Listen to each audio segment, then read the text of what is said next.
Transport vositalarini yoqilg'i, elektr toki, siqilgan gaz va boshqa shu kabi energiya manbalari bilan ishlatamiz. Insonning energiya manbasi nima?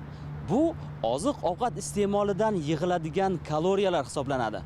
Agar avtomashinangiz ko'p yoqilg'i sarflab yuborsa, demak u nosoz. Agar inson ham noto'g'ri ovqatlansa, semirib ketishi yoki boshqa turli kasalliklarga duch kelishi mumkin.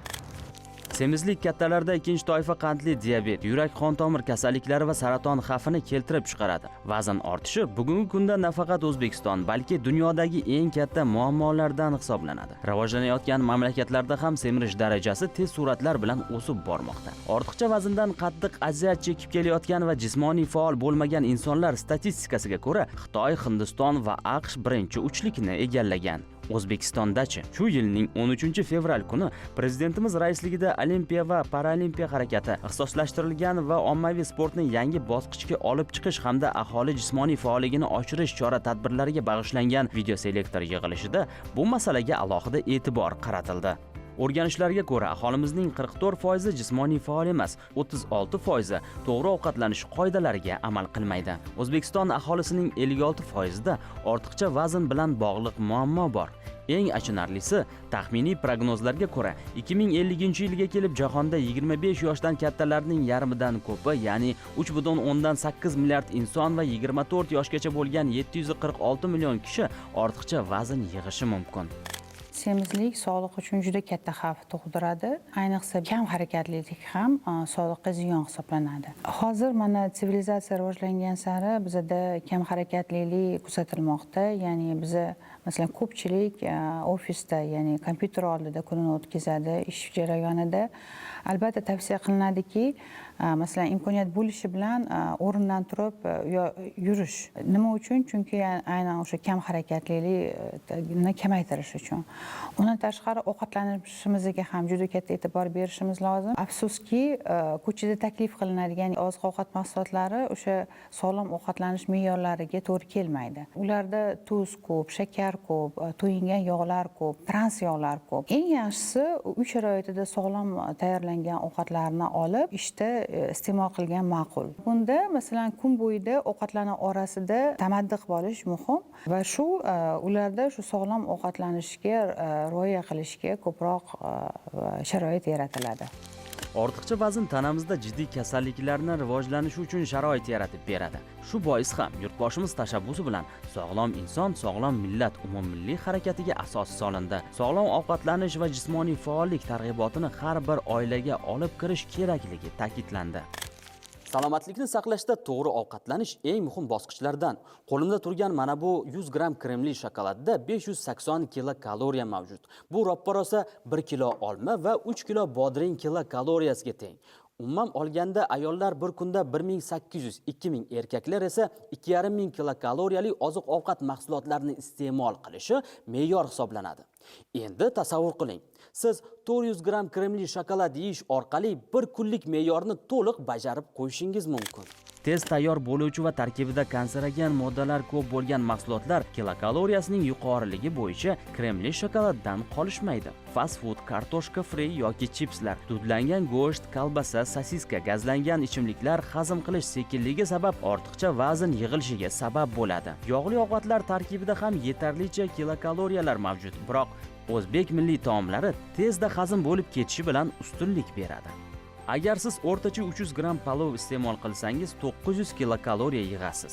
4 ta mantida taxminan 1000 kilokaloriya, 4 ta somsada 1300 ga yaqin kilokaloriya mavjud. Qo'y go'shtiga qozon kabob yoki norin yemoqchi bo'lsangiz, bu ovqatlarning har 100 gramida 350 kilokaloriya bor.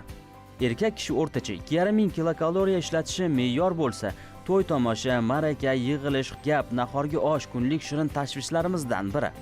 Ushbu tadbirlardagi dasturxondan yig'ilgan ortiqcha kilokaloriyalar tobora vaznimizni og'irlashtirib boradi. Xo'sh, nima qilishimiz kerak?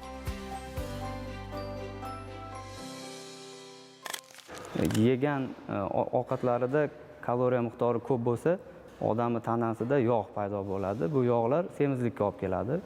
Inson yegan ovqatidan to'plagan kaloriyani sarflashni bilishi kerak. Eng avvalambor, buning uchun o'sha sport bilan shug'ullanish kerak. Shunaqa bitta termin bor sportda, 70% to'g'ri ovqatlanish kerak, 30% sport bilan shug'ullansa, odam o'ziga kerakli bo'lgan effektni ola oladi. O'zini yaxshi his qiladigan sog'lom inson bo'la oladi. Bir 7-8 yildan beri shug'ullanaman sport bilan. Endi sabablari ko'p bo'lgan. Sariq kasal bo'lganman. Keyin yurakdan sal anaqaroq jalbam bor edi.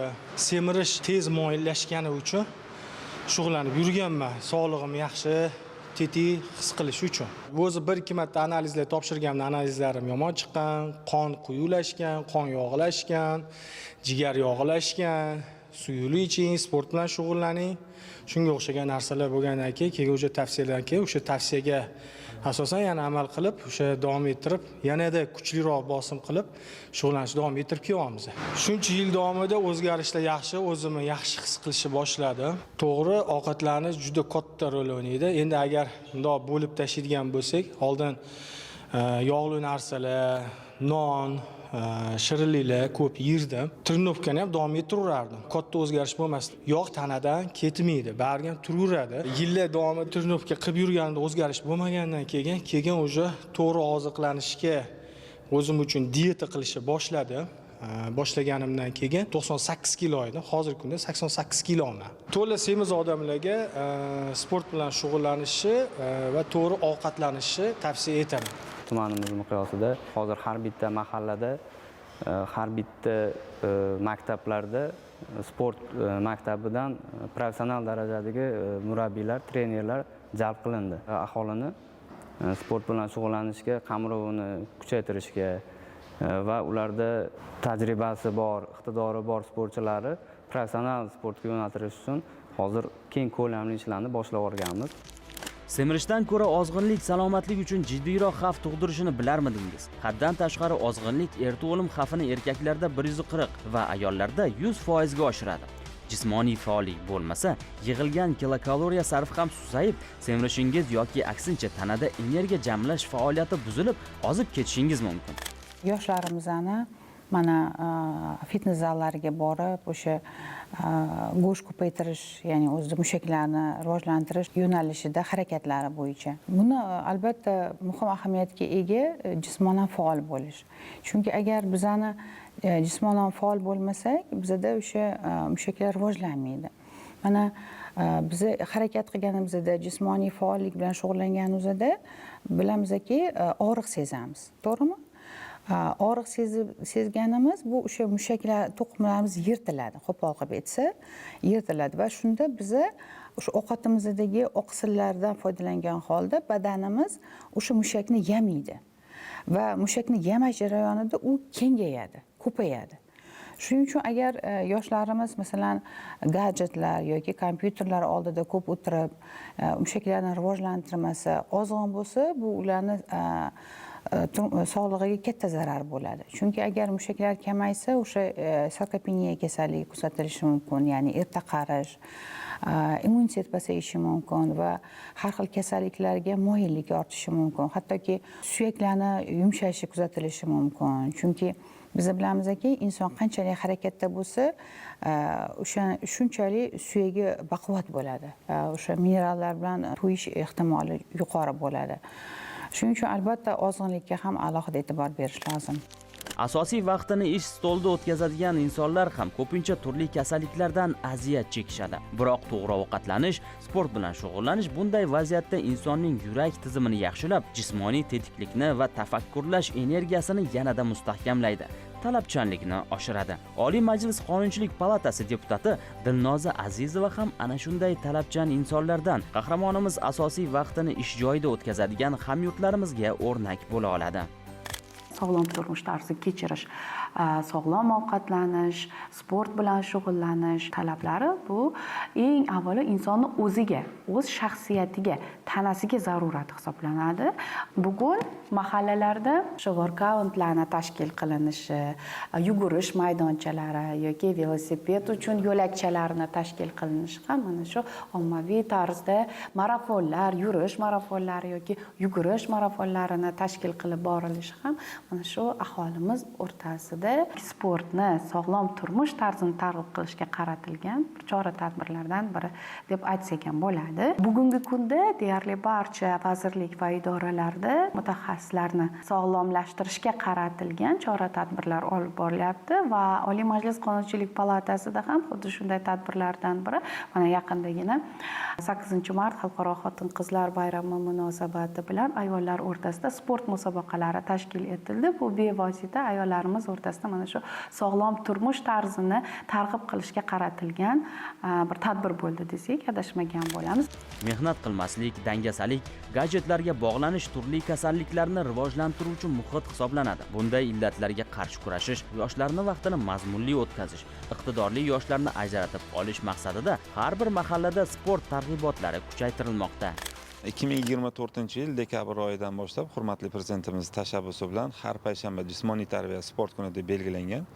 Mana shu har payshanba kungi jismoniy tarbiya sport kunida bugungi kunda 3 milliondan ortiq aholini qamrab olganmiz. Aynan nuroniylar tomonimizdan ertalabki 5000 qadam yurishi, badan tarbiya mashg'ulotlarini o'tishi yoki ayollarimiz tomonidan stol tennisiga, shaxmat shashkaga jalb qilinishi aholini kundan kunga mana shu sog'lom turmush tarziga rioya qilishi, demak biz uchun quvonarli holat. Ayniqsa yoshlarimiz tomonidan o'sha kunda qanaqadir jamoaviy sport turlarini tashkil qilish va ular o'zlari bilan qolgan mahallalar bilan raqobat bardosh musobaqalarda o'tkazishi aholini kengroq qamrab olishga xizmat qilyapti. Undan tashqari O'zbekiston mahallalar uyushmasi kubok uchun gandbol sport musobaqasi e'lon qilingan. O'tgan yilgi musobaqada biz 753 ming yoshlarni qamrab olgan bo'lsak, demak bu yilgi gandbol sport turi bo'yicha O'zbekiston mahallalar uyushmasi kubogiga demak 800 mingdan ortiq yoshlarni qamrab olishni rejalashtirganmiz. Har payshanba kuni respublika bo'ylab 9452 ta mahallada 20 mingdan ziyod sport tadbirlari o'tkazilmoqda. Turli jamoalar o'rtasida sport musobaqalarini o'tkazib borish sog'lom hayotni ta'minlaydi albatta. Bunday bellashuvlar ko'p uchraydi. Masalan, mahallalardagi futbol musobaqalari, jurnalistlar, yuristlar, harbiylar, muhandislar va boshqa shu kabi soha egalarining o'zaro o'rtoqlik uchrashuvlari, vazirlik va idora rahbarlari tomonidan tashkil etilayotgan kuboklar va musobaqalarni bunga misol qilishimiz mumkin. Ko'p holatlarda mahalla yoshlari bu kabi musobaqalarni har mavsumda o'z tashabbuslari bilan doimiy o'tkazib turishadi. Buning uchun qanchalik imkoniyatlar yaratilgan. O'zbekiston mahallalar uyushmasi tomonidan respublika bo'ylab o'tkazilgan xatlov jarayonlari natijasida har bir mahallaning sport bo'yicha imkoniyatlari o'rganib chiqildi. Bunda mahallalardagi har bir sport komplekslarining moddiy texnik ahvoli, sport bilan shug'ullanish uchun yaroqliligi, sport anjomlari mavjudligi, ta'mirga muhtojligi bo'yicha ma'lumotlar raqamli mahalla platformasiga kiritildi. Bu ma'lumotlarga ko'ra bugungi kunda respublikamizdagi 9452 ta mahallalarning 6074 tasida 7470 ta bolalar futbol maydoni mavjud. Bundan tashqari 7285 ta mahallalarda turli sport maydonchalari bunyod etilgan.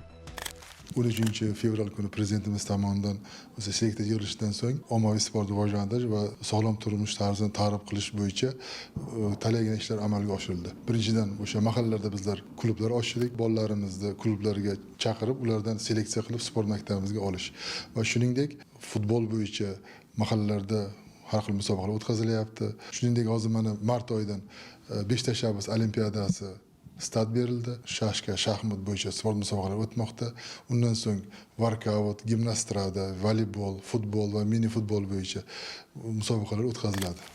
Tasavvur qiling, yurak har kuni 100 ming kilometr uzunlikdagi tomirlar va kapillyarlar orqali tonnalab qonni haydab beradi. Demak, to'g'ri ovqatlanish va sport bilan muntazam shug'ullanish umrni uzaytiradi. Buning uchun barcha sharoitlar yaratilgan. Bahona emas, istak bo'lsa bas.